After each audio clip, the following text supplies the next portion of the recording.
Il est très dangereux de croire qu'il n'y a qu'un seul Dieu. Pourquoi? Parce que ça signifierait que chaque fois que je rencontre quelque chose qui ressemble à un Dieu, je dirais, puisqu'il n'y a qu'un seul Dieu, donc c'est mon Dieu. Vous imaginez le piège. Et il y a des travaux qui ont été faits, qui ont recensé tout ce qui pouvait parler du polythéisme dans la Bible. Je vais vous en lire quelques-uns qui se présentent.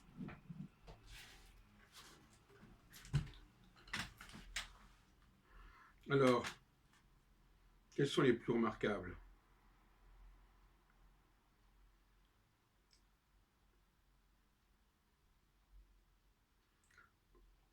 Deux rois.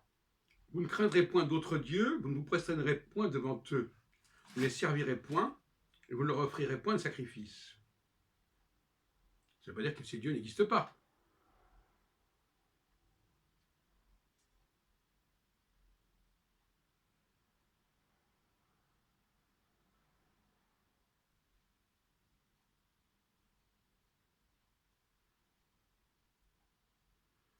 Corinthiens.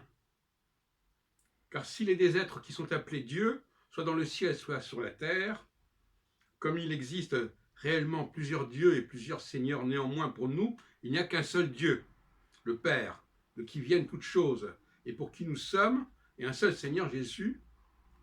Donc ce qui est intéressant, c'est l'expression pour nous. Pour nous.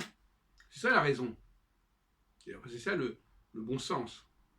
Quand on parle, on dit pour nous, c'est comme ça. On ne dit pas que ça n'existe pas, qu'il n'y a pas d'autre chose pour les autres.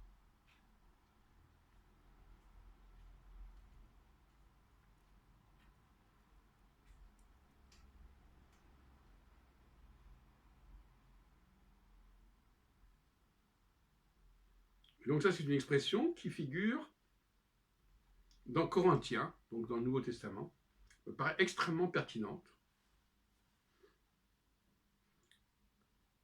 Pour nous.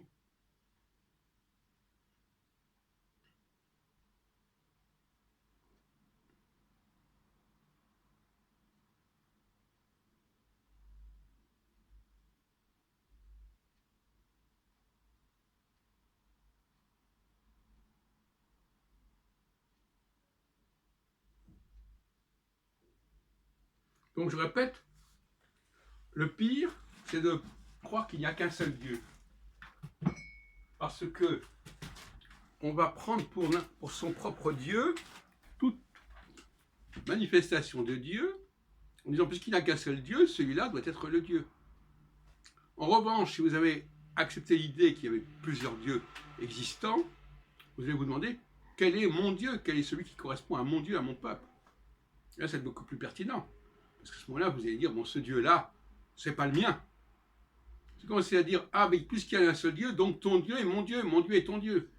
C'est absurde. Je veux dire, c'est pas absurde, c'est extrêmement imprudent. Alors, j'ai lu récemment, enfin, j'en ai parlé dans une vidéo sur les psaumes, effectivement. Ce qui est intéressant, c'est que les psaumes qui figurent dans la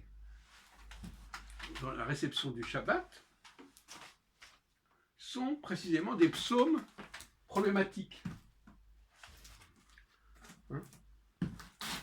Et alors, ces psaumes ont été introduits par la Kabbale de Safed au XVIIe siècle, dans les livres de prière.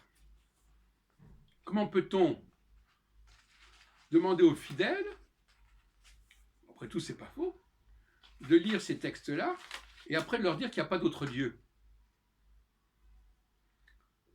Quand tous les textes du psaume 95, 96, 97, 98, 99 sont des textes qui indiquent, qui laissent entendre qu'il y a d'autres dieux et qu'il ne faut pas respecter ces dieux-là.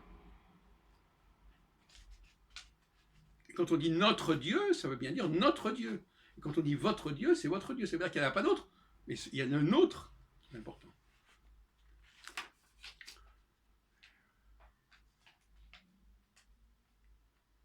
quand on dit le plus grand, c'est qu'il y en a d'autres.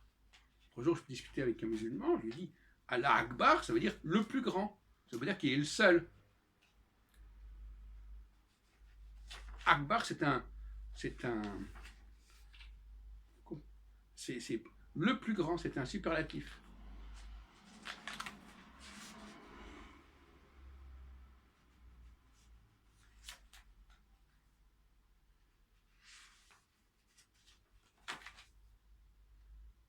Donc, je crois qu'il est extrêmement nécessaire d'arrêter de dire qu'il n'y a qu'un seul Dieu existant.